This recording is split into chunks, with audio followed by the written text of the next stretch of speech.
Hold on. We're going to do something fancy. Everybody hold on to your pants. So,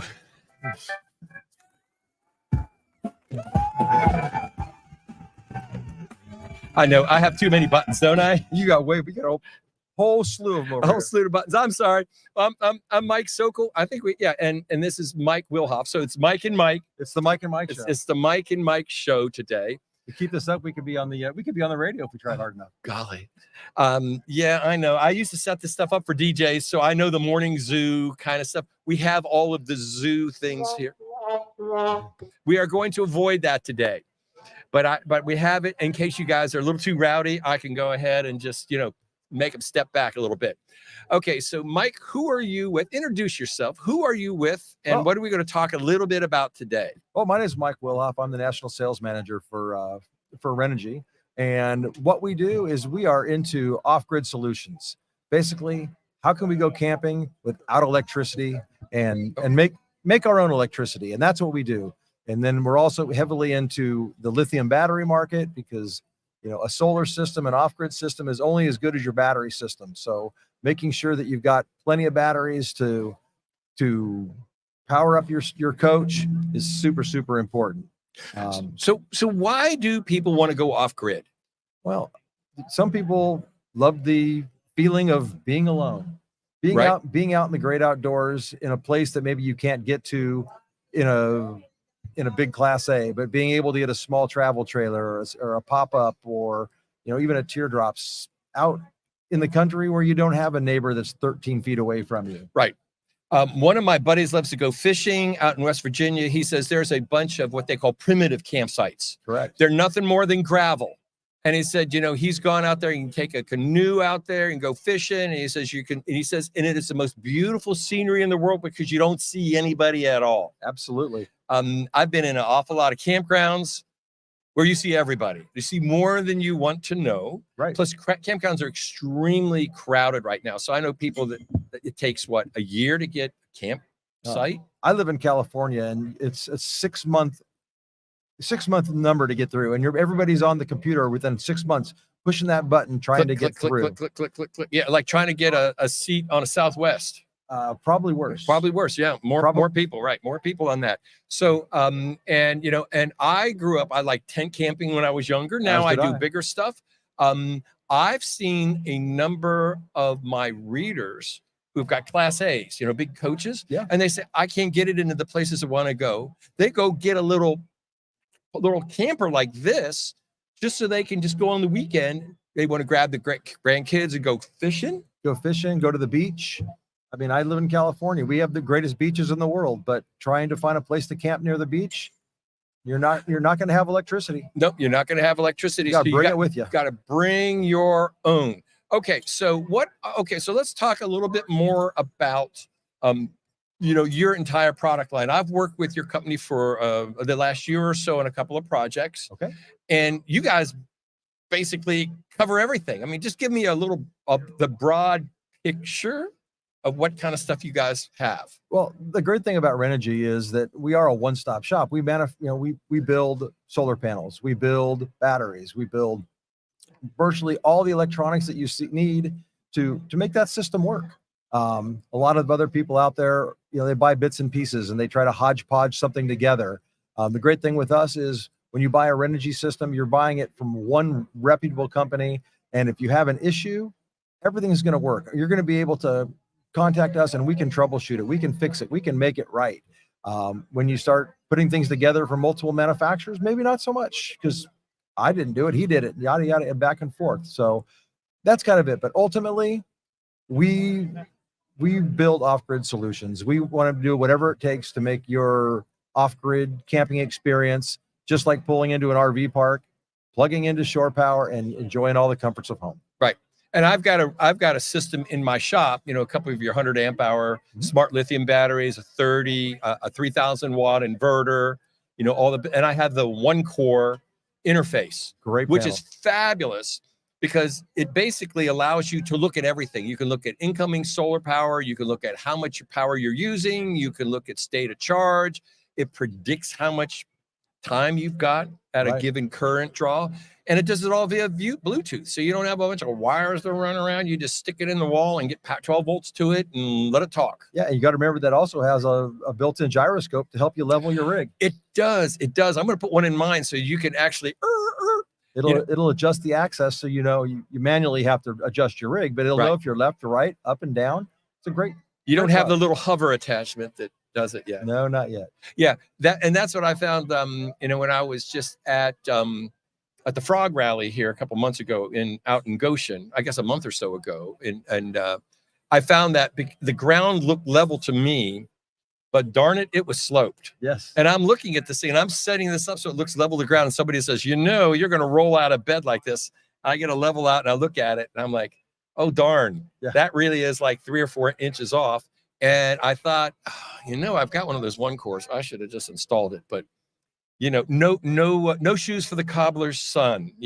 Absolutely. That's how that works. Okay, so what have you got for like an important announcement of new technologies coming out? The other stuff's pretty standard. I've got all of it, but Tiffany gave me a sheet this morning and said, "You guys need to talk about this." Well, times are changing. Times are changing. One of the basically solid state technology is something that's new to the battery market. Solid state in the computer market. I mean, if you bought a laptop 5 years ago, it was 2 inches thick. And you buy a laptop now, it's wafer thin. That's because what the solid state circuitry and the solid state design will allow you to do. So ultimately, we have got a battery now that is basically a 100 amp hour battery. Kind of give you a little bit of a rundown. This is a 106 amp hour lithium battery that's the same thickness as 4 iPhones. So think about how thin that is and the applications that you can get into now. So, I mean, behind us, we have, we got this little small trailer behind us. There's not a lot of storage in this thing, right? That is true. And it's pretty thin. It's if very you thin. haven't figured it out, it's only that thick. So the great thing about the solid state electronics and these solid state batteries is there are thousands of places to put them where maybe before you couldn't find it. I mean, and you could stack these, right? So absolutely. that's 106 amp hours. So you could stack 4 or 6 of them together, right? You stack 4 of them, 6 of them. I think we can actually go up to 8 of these batteries in conjunction with one another. Okay. And they all talk to each other. They all charge together. They all lose their, or basically discharge in the same way. But the what's the really cool thing about it? There is the ultimate cool factor. When I heard about this, my jaw dropped, and I'm a technical guy. What's the cool factor? Well, it's how fast they charge. And how fast do they charge? We can recharge these batteries in roughly 15 minutes. So from 0 to back to 80% within roughly 15 minutes. And that's faster than anything else out there. Yeah, let's put this in perspective. Your lead acid battery could take 8 to 10 hours to charge fully. That is correct. A standard lithium battery, depending on how it is, could take an hour to an hour and a half to charge fully, or more, depending on how much charge you have. If you've only got one panel, it could take 6 to 8 hours still. Right. And if the sun doesn't come out, it could take a little longer. Right. So now, what is driving this market? I'm using the word driving as a hint. Well, it's the automotive industry. Right. And that pretty much comes from the fact that, you've got all these different electric cars. We've got Teslas and Hyundais and Polestars and all of this. And you've got these charging stations that are set up all around the country. And in the early adaptations of electric cars, it could take 15 to 20 minutes or more, actually an hour, to recharge your vehicle at these stations. Yeah. They want to charge them quicker. You want your electric charge to be like going to the gas station and filling up your car. You want it that quick. Right. And that's what's driving this, is to be able to refuel or repower up as quickly as possible. Right. A year and a half ago or so, Volkswagen actually loaned me an ID4, one of their little electric ones, for 8 weeks. And I drove it around all over the place. And I found that was one of the biggest pains, was the fact that I had to go to a Walmart Supercenter or wherever they had it. I put it in, and it would take an hour or more to recharge it. And they said, well, you can go in Walmart and shop for an hour. Isn't that a great deal? Isn't that a great deal? This is why Walmart wants them in their parking lots. And so it was not the funnest thing to do, but it was still, that was all the technology that was available. There was more charge current available, but all my thing would accept was enough to charge this in an hour. Right. And now there's so many electric vehicles and there's not enough charging stations. Right. I actually ran into a day the other day. I was going to LA to Vegas, and it was a 3-hour wait to get into a charging station. Yeah. On a busy weekend. Crazy. And you know what I've also seen is a lot of the charging stations they have out there, they'll have like 2 or 3 of them that'll be out of service. Yes. And I don't quite understand all of that. You know, now they're going to be making standard non-Tesla vehicles will be allowed to use Tesla superchargers. Mm-hmm. So there's new things that are coming out that will make this better and more useful for everybody. And you'll also, this is the kind of technology that would fit in the newest electric trailers. Have you seen any of the trailers that have got their own built-in motors and batteries? Right. Yeah. I've actually played with them. You know, Airstream has got one. Mm-hmm. What do they call it? Some fancy pants name, Air something or other. Who knows? You know, eStream, right? Okay, eStream. that makes So it sense. looks like a Bambi, and it's got motors in the wheels, right? And it's got a 75 kilowatt hour battery, and it's got an interface control. It pushes your electric vehicle down the road. And I know that Lippert has got something they call the Lippert Edison, because I've written articles on it. It is their chassis that they expect people to mount stuff on top of it. It's the same deal. It's motors in the wheels, because that's one of the biggest problems of reducing the amount of range that you have in your tow vehicle. But now when you pull into a place, you've got 2 things to charge. You've got to charge your truck, and you got to charge your trailer. Wouldn't that be great if you could just pull into a charging station, plug it into 2 different ones, and have the whole thing charged up in 15 minutes? Be dynamite. I mean, and as time keeps going, we're getting there, speeding this process up. So, and you know, and I've got people say, well, you know, there will never be advances in battery technology. I've been watching this. You know, if any of you guys know about Moore's theorem, this is the computer stuff you're talking about. You know, I started with Fortran on an IBM 360 back in the early 70s. And these things were so slow and cumbersome. This right here is a 2 terabyte solid state drive. 2 terabytes. You know, good golly. 100 hours of video on there without even thinking about this. The same thing's going to happen to batteries. Because people want it, there will be money to be made. And if there's money to be made, they will have engineers that will make it. There will be. And companies like you will build it. And the other thing is too, you know, safety is super, super important. Right. And this particular technology, the solid state technology of the batteries, is super safe. It's going to be it is the safest type of lithium battery out there. And, you know, people do have issues. I mean, there's people who are kind of scared of the technology, and I understand there's a lot of bad stories that go on. Right. But ultimately, when you build a battery and you put so many safety features into your battery management system, you're going to build a safe battery. And the safer battery you have, it's going to be better for you. It's going to be better for me. It's just makes life easier for everyone. And a lot of people don't understand there's really a lot of energy in a propane tank. Yes. We're just used to safe handling it. A single 5-gallon propane tank has as much energy as 100 amp hour batteries. Wow. So think about that. You handle propane safely all the time. Gasoline is even more. So you think about this. So we will learn safer handling precautions for this. The manufacturers will put more safety features in it. And I think we're going to be absolutely fine with this. You know, I loved buzzing around in my little ID4. It felt like I was in a tiny little rocket ship. Yeah, any of the electric vehicles are a blast to drive. Yeah, I got to give them that. They really are. And so now what do we talk about the practical aspects of it? Well, stuff like this would allow them to add, for instance, my wife really wants to have what we will call a plug-in hybrid. Okay. See, because they have like 30 odd miles range just on pure electric. Most of the time she doesn't go more than 10 or 20 miles in a day. But with lighter, smaller batteries, they could make that, say, 100-mile range, just pure electric, and then another 500-mile range on gasoline. Right. And now you're cooking. Now, when is this going to be ready for action? Do you know? I'm going to say we're looking probably end of fourth quarter, beginning of the year. Okay. In that time period, we'll be ready to have this available to the masses. Right. And it's going to be an exciting time. We've already got some great response from some of the manufacturers. The retail market is their heads are spinning as they're going, wow, here's an opportunity. Here is an opportunity. Now, I know that there's different levels of chemistry in this, and so this is kind of a beginning version of solid state technology. You're probably not up to speed to talk about all of the chemistry, or are you? No, I'm really not. I'm not gonna try to fake that one. But I will tell you this: I actually know the people at Renogy, and yeah, you know that. And I'm asking for whatever new comes out. I want to test it, and I want to understand it. So look forward to a video from me that goes and explains all of this well, I'll do a basic, simple one, and then I'm going to do like a super technical one. I'll do this like at a couple levels of stuff.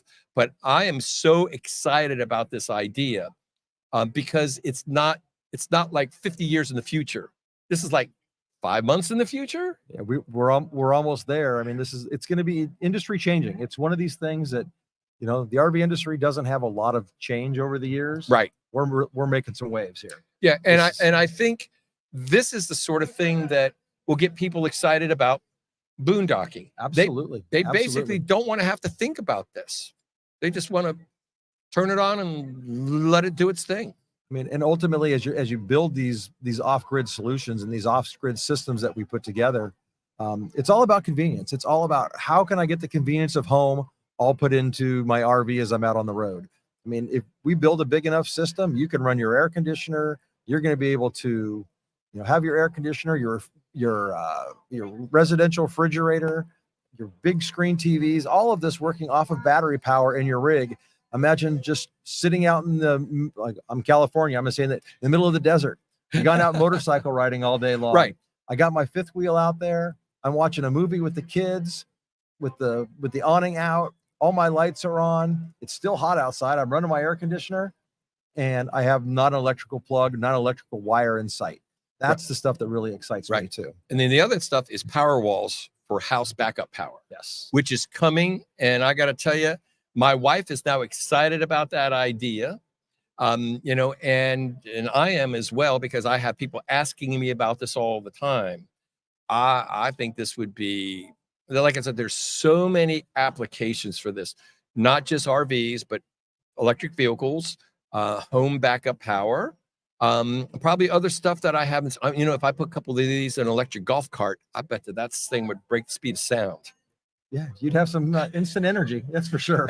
And that's the thing that I think is interesting about this. The one thing that we do know that, I have people that still use flooded lead acid. You got to maintain those things. And you got acid that comes out of them, and you got to be really careful about when you're handling any of this stuff. The new stuff is much safer to handle. It doesn't have anything that you can spill out of it. It's completely sealed. Yep, completely sealed. And you can place them in any direction, upside down, left, right, upside down, anywhere you want. Yep. The one thing that the biggest benefit that I find is so many of today's units are very heavy into power consumption, especially on the 12-volt side. Right. These new 12-volt refrigerators really pull a lot of power. And in the midst of trying to run a 12-volt refrigerator off of a basic lead acid battery, you're basically not going to make it through the night, quite honestly. Right. And being able to upgrade your battery when you buy your coach, or make sure that your unit is compatible to add the lithium battery, by adding that 200 amp hours of lithium, now you can be off grid with that 12-volt refrigerator for 4 or 5 days. Yeah. With a standard lead acid battery, you're maybe lucky to make it through the night. Right. And the other thing that I like about this, they all have Bluetooth connectivity. Correct. So that means you can monitor these things with your smartphone. You don't have to go buy a smart shunt and all this other stuff. You can look inside of that battery and you can say, what's the temperature? Now, do these have self heaters in them? They're still going to require warm up, right? I believe so. And I do know that the smart batteries, I've got a number of Renogy batteries there. They are smart enough to not allow the cells to be charged until they come up to temperature. That is correct. Which is, this is some of the limitations of lithium, but good engineering gets around that. So I don't even think about it. I just plug it in. And if it's too cold, it warms itself up first, like having a nice hot cup of tea. and then it starts charging the batteries, and then all of a sudden it's telling you all of the stuff going on in the Bluetooth connection. And one of the great things about our battery is a lot of the batteries will actually use the self heater that's internally in the battery. So it's Right. actually pulling power from the battery to heat it. Right. Ours will actually use your outside source. So if you have a solar panel, it's going to power up the heater from the solar panel, Right. or it's going to use your shore power to warm the battery back up. Right. And I've seen a few of them. They've got switches that you've got to turn on to run the internal heaters off your own battery. Right. Which seemed a little silly to me. Well, you're using power to warm it up. You might as well use some of your charging power. And you're right. Your solar panels could be making a few hundred watts of power. So probably within an hour or so, those things I'm sure have got enough temperature in them that now they can actually start applying current to the cell so you don't destroy the cells. Yeah. It's just kind of like your smartphones. Smartphones, they've got really smart battery charging systems in them. So it's not going to let you overcharge your smartphone. You just leave it plugged in if you want. Same way with these things. They're smart. They all have a battery management system put in. Right. You know, and one of the things that safety is very, very important to Renogy. In every one of our batteries, we build a battery management system that's going to be very efficient. And our top Rego batteries and our Pro batteries have 60 different BMS functions built in. So there's 60 different ways that battery is being protected from short circuit, overheating, or anything that it can be, basically to make that battery as safe as absolutely possible. I got to ask you a question if you've done this, because I'm thinking about doing this. But I don't know, when I was a young kid, I would see somebody occasionally get a wrench across a regular big truck battery and it would weld itself on there. And I saw one guy get his wedding ring trapped between the wrench and the frame. Yeah, I haven't tried anything like that. I'm not playing that game. But the lithium batteries I think the BMSs are supposed to be smart enough. If you drop a wrench across them, they just shut down automatically and they won't go into. You tap both terminals at the same time and it's not going to hurt. They're not going to hurt anything. So I'm thinking about doing as an experiment, doing a video for you guys, because in my Funkworks lab, I like to blow up stuff. And I don't do this arbitrarily. I mean, I take it to the limit as a test for a manufacturer, because they want to know how many cycles this will work, how many amps this will draw, will it survive a dead short circuit? One way to find out. There's one way to find. You just do it and you monitor it. My kids like coming over for that stuff too. They think that's great. Okay, you guys are located where? Well, we're actually in 3 different locations. We're out on we're here on the main floor working with the folks at Campers Inn. We have a booth there where we have all of our batteries on display, as well as our solar solutions, or as we call our dealer solutions, right? Which are going to be complete off-grid kits with anywhere between 220 and 1,320 watts of solar power. We also have 2 locations outdoors. Our main booth is going to be basically right over there, right near the entrance of the Giant Center. Cool. And you'll be here through Saturday, Sunday? I will be here through Sunday. I'm here for the duration. Me too. Yeah, I've been here Sunday through Sunday. I'm starting to get a little worn out, but that's okay. I like teaching. I've got a few more days of classes. Perfect. And then as we proceed, as I learn more on solid state technology, I will do updates on this channel, on my YouTube channel, and include this also on my daily newsletter. Great. Anything I learn, I write about. And I'm sure Renogy, they always give me access to their applications engineers, which is the funnest thing for me, being an engineering type. We're all good. Anything else we want to talk to the crowd about, Mike, or are you all good? This is great. I really appreciate it, Mike, and thank you for having me on. Just here to, happy to talk about Renogy and our technologies and the advancements that we're making into the industry. And we love having you online to help us out, and it helps us expand it and helps us work with our engineers to improve our products and make them better every day. Cool. Very good. Thank you very much. Thank you. All right. Very good. See you guys tomorrow. Bye.